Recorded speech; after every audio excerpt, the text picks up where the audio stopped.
जय श्री कृष्णा मित्रों, कैसे हैं आप सभी। आशा करते हैं आप सभी स्वस्थ व प्रसन्नचित होंगे। मित्रों, आज फिर एक नई ज्ञानवर्धक कहानी आप सभी के लिए लेकर आए हैं। मित्रों, आप सभी से निवेदन है, वीडियो को पूरा और अंत तक देखना है, क्योंकि आधा अधूरा ज्ञान हमेशा नुकसानदायक होता है।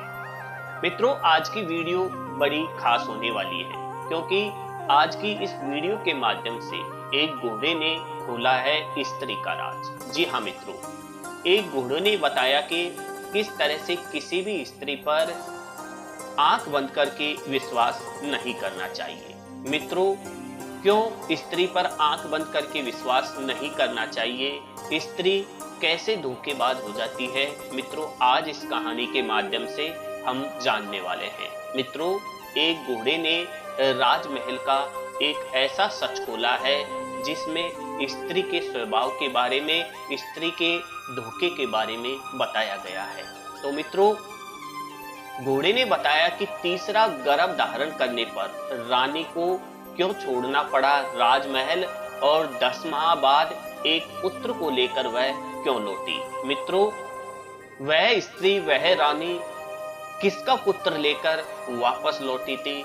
मित्रों, क्या उसने राजा के साथ धोखा किया था। आज इस पूरी कहानी के माध्यम से हम स्त्री के बारे में और उस रानी के विषय के, रानी के बारे में, वह पुत्र किसका था, राजा का पुत्र था या किसी और का पुत्र था, क्या उस रानी ने राजा के साथ धोखा किया था, आज इस पूरी कहानी के माध्यम से जानने वाले हैं। मित्रों, कहानी को शुरू करने से पहले यदि आप इस चैनल पर नए जुड़े हैं तो चैनल को सब्सक्राइब अवश्य कर लीजिएगा, साथ ही साथ बेल आइकन को जरूर ऑन कर लीजिएगा, ताकि हमारी हर नई आने वाली वीडियो का नोटिफिकेशन सबसे पहले आपको मिले। तो मित्रों, शुरू करते हैं आज की ये ज्ञानवर्धक कहानी। मित्रों, राजा किशनराज एक बहुत बड़े साम्राज्य के राजा थे। उन्होंने अपना राज्य बड़ी कुशलता पूर्वक चलाया, लेकिन शायद होनी को कुछ और ही स्वीकार था। राजा किशनराज का निधन आकस्मिक हो गया, तो उनके एक पुत्र सभ्यराज को उनकी गद्दी दी गई। नौजवान राजा आखिर था तो किशन राज का ही पुत्र, वो भी अपने पिता की तरह बहुत ही प्रतिभाशाली था। उसने कुछ ही समय में राज की सारी बागडोर अच्छे से संभाल ली। राजा की मां यानी कि किशनराज की पत्नी पहले ही स्वर्ग सिधार चुकी थी। राजा अपने पिता की एक इकलौती संतान था और अब उनके माता और पिता दोनों ही नहीं थे। मित्रों, समय समय पर राजा का राज्य के सबसे पुराने और वफादार मंत्री काशीराम मार्गदर्शन किया करते थे, और राजा अपने राज्य के सबसे पुराने मंत्री काशीराम को ही सब कुछ मानता था। मित्रों, एक दिन काशीराम ने राजा को अब विवाह करने की सलाह दी। राजा को उन्होंने पास के राज्य की राजकुमारी प्रेरणा के बारे में बताया। वहां की प्रेरणा बहुत ही गुणवती और संस्कारी है, साथ ही समझदार भी। आपके साथ इस राज्य को चलाने में भी आपको बहुत ही सहयोग करेगी। राजा ने पहले कुछ समय तक मना किया, लेकिन लड़की और उनके परिवार के बारे में सुनकर राजा ने उनकी बात मान ली। राजकुमारी और उनके परिवार वाले पहले ही राजा से बहुत प्रभावित थे, इसलिए वो विवाह के लिए तैयार थे। आखिर ऐसे राजा से शादी कौन नहीं करना चाहेगा। मित्रों, बड़ी धूमधाम के साथ राजा की शादी हो गई। शादी के बाद प्रेरणा इस राज्य में आ गई। राजा प्रेरणा की सुंदरता के साथ उनकी समझदारी का भी बहुत बड़ा प्रशंसक बन गया था। ऐसी कई बातें थी जो राजा बल से नहीं हल कर सकता था, उसे प्रेरणा अपनी सूझबूझ से सुलझा देती थी। मित्रों, राजा और रानी दोनों ही एक दूसरे को पाकर के बहुत ही खुश थे। उन दोनों में प्रेम है जो हो गया था। ठीक 1 साल बाद रानी प्रेरणा गर्भवती हो गई। राजा और रानी दोनों अपनी पहली संतान के लिए बहुत ही खुश थे। मित्रों, भगवान का बहुत धन्यवाद दे रहे थे। राजा ने योजना बनाई थी कि उनकी संतान होने पर वो पूरे राज्य को निमंत्रण देंगे। आखिरकार वो दिन आ ही गया और रानी ने एक पुत्र को जन्म दिया। राजा और रानी की प्रसन्नता का कोई ठिकाना नहीं रहा, लेकिन यह खुशी ज्यादा देर तक नहीं टिक पाई। नवजात पुत्र कुछ ही घंटों में मर गया। राजा और रानी के साथ मंत्रीगण और सेवक सभी बहुत दुखी हो गए। काशीराम ने राजा को हौसला दिया और कहा कि भगवान की मर्जी के आगे किसी की नहीं चली। आप खुद को संभाले और रानी को भी हौसला दें। मित्रों राजा ने रानी को हौसला दिया, साथ ही खुद को भी। वो समय भी निकल गया। राजा और रानी उस दुख से उभरने लगे। उन्होंने इस सत्य को स्वीकार किया और अपने आने वाले जीवन के लिए फिर से योजनाएं बनाने लगे। कुछ समय बाद फिर रानी गर्भवती हो गई। इस बार राजा और रानी कुछ ज्यादा सतर्क थे। समय समय पर दाई और वैद्य से परामर्श लिया ताकि पिछली बार जैसा फिर कुछ ना हो। समय आने पर फिर रानी ने एक पुत्र को जन्म दिया, लेकिन इस बार भी वो पुत्र कुछ घंटों का ही मेहमान था। राजा रानी को लगा कि ऊपर वाला उनके साथ ऐसा क्यों कर रहा है। अब यह बात सोचने योग्य हो गई थी। राजा ने अब दूसरे तरह के उपाय करना शुरू कर दिए। सब कुछ होते हुए भी राजा के राजमहल में एक अगल खालीपन था। विरोधी राजा और शत्रुओं ने राजा की इस अवस्था का लाभ उठाकर राज्य पर हमले करना शुरू कर दिए। अपने निजी जीवन में इस परेशानी का प्रभाव कई बातों पर पड़ा। राजा अपना कुछ राज्य हार गया। मित्रों, राजा की जनता का भी राजा पर से विश्वास कम होता जा रहा था। बातें थी कि जो अपनी संतान नहीं बचा पा रहा था, लगता नहीं वो राज्य को बचा पाएगा। मित्रों, इन सारी समस्याओं के बीच रानी प्रेरणा अपने प्रयासों में लगी हुई थी। वो राज्य में ऐसे ही जा जाकर राज्य के वासियों से मिलने लगी। रानी क्या कर रही है यह किसी को पता नहीं था। फिर करीब 6 महीने बाद वो राजा को बोली कि अब हमारी संतान की मृत्यु नहीं होगी, लेकिन उसके लिए आपको मेरी बात मानना पड़ेगी। राजा पहले ही जानता था कि रानी बुद्धिमान है और कहना मानना हमेशा ही उनके लिए अच्छा रहा है।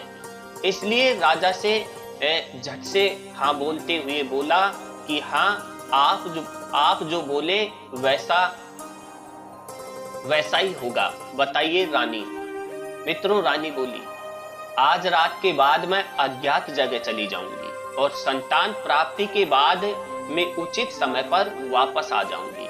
आप मुझे ढूंढने का प्रयास मत कीजिएगा। राजा बोला, अज्ञात, यह आप क्या कह रही हैं? आप रानी होकर ऐसी बातें कर रही हैं? आप कहाँ रहेंगी? मित्रों, रानी बोली कि अगर आपको हमारी संतान चाहिए तो आपको मेरी बात माननी पड़ेगी। राजा कुछ ना कह सका। फिर रात में राजा जानता था कि वो अपनी रानी से अब पता नहीं कब मिल पाएगा। मित्रों, रात्रि के बाद सुबह जब राजा नींद से जागा तब रानी जा चुकी थी। काशीराम के द्वारा पूछे जाने पर राजा ने कहा कि प्रार्थना करें कि हम अपने इस प्रयास में सफल हो जाएं। राजा को भरोसा था कि रानी जहां भी होगी वो इतनी बुद्धिमान और समझदार है कि परिस्थितियों का सामना कर सकती है।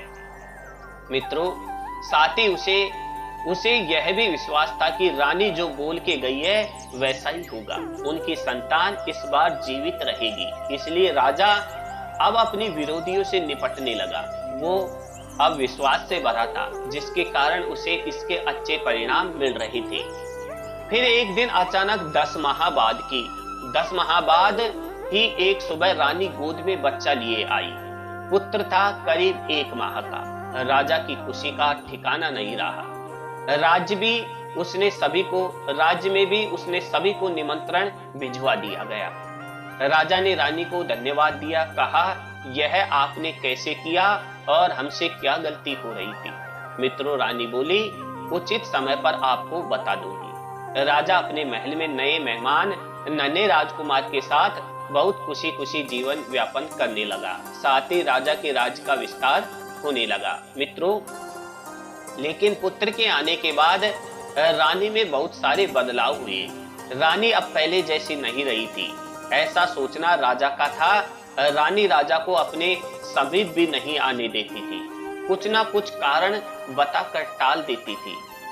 राजा के द्वारा पूछे जाने पर रानी कहती कि आपने कहा था जो मैं कहूंगी आप मानेंगे, यह भी हमारे पुत्र के जीवन के लिए आवश्यक है।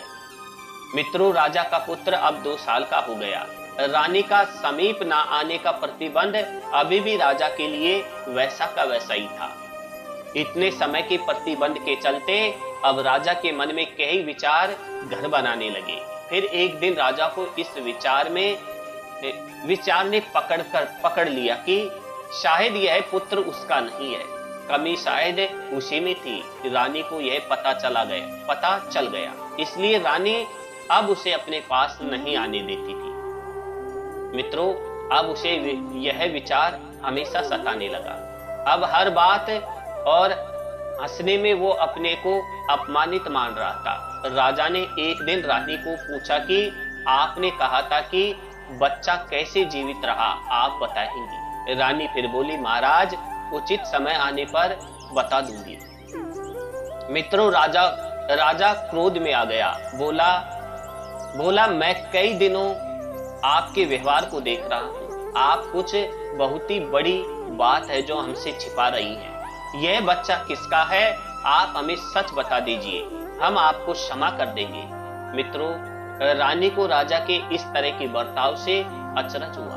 उन्होंने बोला, यह बच्चा हमारा है, आप कैसी बातें कर रहे हैं। राजा बोला कि अगर आपने झूठ बोला या हमसे कुछ छिपाया जो हमें कहीं और से पता चला तो आपको और बच्चे को दोनों को दंड मिलेगा। मित्रों, रानी यह सुनकर क्रोध में आ गई और बोला, महाराज आप किस तरह की बात कर रहे हैं। बात अगर मेरी होती तो मैं चुप रहती, लेकिन आपने मेरे बच्चे के लिए बोला है और मैं ये बात सहन नहीं कर सकती। सच सुनने की हिम्मत है तो सुने। मित्रों, तब रानी ने एक ऐसे सच से राजा को अवगत कराया जो वो नहीं जानता था। मित्रों, रानी ने कहा कि मित्रों, कहानी आपको कैसी लग रही है, एक लाइक जरूर कर दीजिए। साथ ही साथ चैनल पर नए जुड़े हैं तो चैनल को सब्सक्राइब अवश्य कर लीजिए। मित्रों, रानी कहती है, मैंने इस पूरे राज्य में करीब 6 माह तक भ्रमण किया और जगह जगह जाकर पुराने लोगों की बातें सुनी। आपके राज्य की सीमा पर जंगल में एक समूह रहता है, उनके कुल देवता में उनकी अटूट आस्था है और उनमें शक्ति भी है। साथ ही समूह का एक प्रधान है जो पूरे समूह का ध्यान रखता है। उनकी वाणी मतलब उनके देवता की वाणी। जब आप 1 वर्ष के थे तब आपके पिताजी और माता के साथ एक दिन यात्रा पर गए थे। बग्गी से यात्रा करते समय उस समूह की एक महिला जो गर्भवती थी बग्गी से टकराकर मृत्यु को प्राप्त हो गई थी, जिसके परिणाम स्वरूप उन्हें प्रधान ने श्राप दिया कि अब से उनका वंश आगे नहीं बढ़ेगा। इसी वजह से आप भी अपने पिता के एक अकेली संतान है और इसी कारण हमारी संतान नहीं बच पा रही थी। आपके यहाँ से जाने के बाद मैं वहाँ उन लोगों के साथ रही। शुरू में उन लोगों को मुझ पर क्रोध था, लेकिन फिर वो मेरी आस्था देखकर पिघलने लगे। मैंने देवता से प्रार्थना याचना की, लेकिन एक बार तीर कमान से निकल गया तो वापस नहीं आता। हमारी संतान फिर पैदा होती चली गई। फिर राजा पूछता है, तो यह बच्चा किसका है। मित्रों, मेरे समय के साथ ही वहां एक और स्त्री भी गर्भवती थी, उनकी संतान भी उसी समय हुई। हमारी संतान के फिर चले जाने में उनके देवता के आगे संतान को लेकर जोर जोर से रोने लगी। तभी वो सारे समूहवासी इस बच्चे को मुझे देने आ गए और मेरे आगे घुटने टेक कर मुझे समर्पित कर दिया। उनकी आंखों में मेरे लिए प्यार था, दया थी और हाथ में बच्चा था। बस मुझे लगा कि अब हमें क्षमा मिल गई है। मित्रों, नवजात को मैं कुछ दिन वहां रहने के बाद ले आई। आप अपना बच्चा ना होने से कितनी दुखी थे। उन लोगों की दया और महानता देखो। एक राजा को उन्होंने अपना बच्चा दे दिया, वो भी उस राजा को पुत्र पुत्र को जिसने उन्हें चोट पहुंचाई है। मुझे लगा कि इस बच्चे को जीवन भर अपार इसने देना ही हमारा प्रायश्चित है। राजा यह सब सुनकर कुछ बोलने लायक नहीं रहा, खुद को कोसने लगा। बोला बोला मैं तो आपकी क्षमा के लायक भी नहीं हूं। आपने परिवार की इस श्राप का पता मुझे नहीं लगा और आपने इतनी तपस्या की है। मैंने आपसे विवाह करके आपके साथ अच्छा नहीं किया, मुझे क्षमा करें। रानी ने कहा कि शायद मेरे द्वारा ही इसका पता लगाया जा सकता था। भगवान मुझे आपके पास ले आए।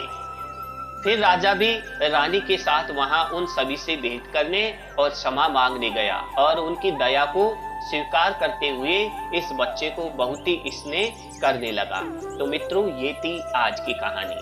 आज की कहानी आपको कैसी लगी हमें कमेंट्स बॉक्स में जरूर लिखकर भेजिए। साथ ही साथ मित्रों, ऐसी ही ज्ञानवर्धक कहानियां सुनने के लिए आप हमारे चैनल को सब्सक्राइब अवश्य कर सकते हैं। साथ ही साथ बेल आइकन को जरूर ऑन कर लीजिएगा।